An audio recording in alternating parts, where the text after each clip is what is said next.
I wanted to show you guys how we turned a cute little truck trailer into the most adorable planter out front in our U-Pick flower farm. What's great about it is it's the first thing you see when you drive up, and it's unique, right? These truck trailers aren't frequently seen, and so people immediately notice it.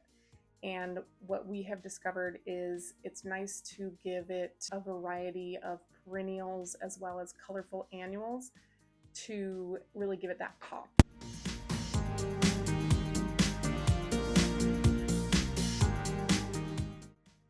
So every spring I have to go through and dig out the weeds because there's going to be weeds in there.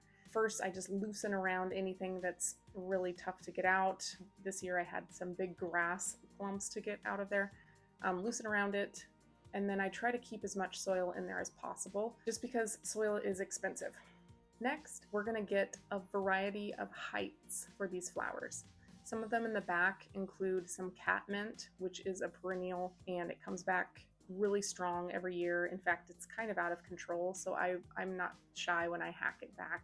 Some globe thistle back there, as well as a hellebore. And as those perennials get going, they get pretty tall, pretty bushy, so I've put those all toward the back. And then the annuals go in the front. Something to be mindful of is when you buy annuals at the store, a lot of them are super dry. I will soak them in a bucket prior to planting just to make sure that their roots are not completely dry in the center of that soil.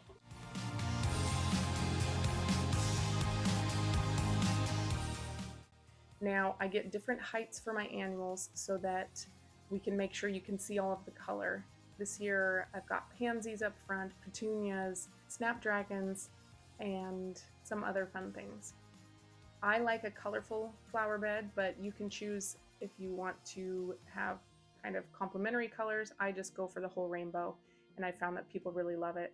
Right now it looks kind of sparse, but as the season gets going, it's really going to fill up, and I can't wait to show you guys what that looks like later on this summer. After I've got everything planted, I make sure and sprinkle Sluggo around because slugs are the worst. I'll link it in the description. As well as I make sure and fertilize these plants fairly regularly. This year I also decided to hang a basket on the end, and I think it's super cute.